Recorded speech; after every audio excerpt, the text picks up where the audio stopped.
เจ้าหน้าที่ตำรวจแผนกเศรษฐกิจกองบัญชาการปกส.แขวงจำปาสักที่ประจำอยู่ป้อมหลัก 84 เมืองโขงได้เอาใจใส่ในการเคลื่อนไหวปฏิบัติหน้าที่ของตนอย่างห้าวหันในท้ายเดือนมิถุนายน 2015 ที่ผ่านมาได้กวดรถบรรทุก 12 ล้อหมายเลขทะเบียนบก. 8666 กำแพงนครซึ่งขับขี่โดยเท่านาอายุ 44 ปี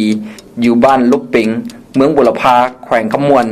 อยู่ในรถพบเห็นไม้ดู4ตับขนาดกว้าง2เมตรยาว5เมตรมูลค่า50ล้านกีบผ่านการสืบสวนสอบสวนของเจ้าหน้าที่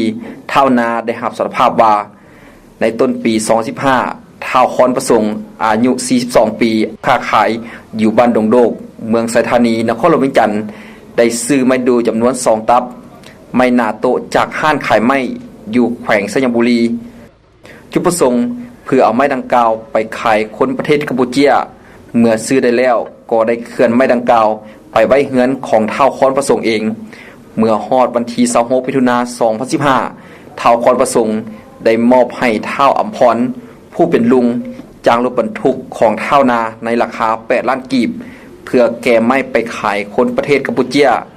ฮอดวันที่27มิถุนายน 2015ท้าวนาได้ขับรถแก่ไม้คันดังกล่าวลงไปแขวงจำปาสักและท้าวอำพรได้บอกว่าถ้าฮอดชายแดนลาวกัมพูชีแล้วสิมีคนมาหับเอา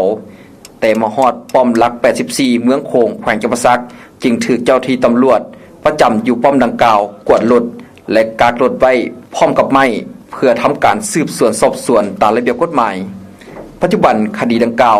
เจ้าที่ตำรวจแผนกเศรษฐกิจปกส.แขวงจำปาสักแม้นได้ศึกษาพมกล่าวเตือนผู้กระทำผิดพร้อมปล่อยตัว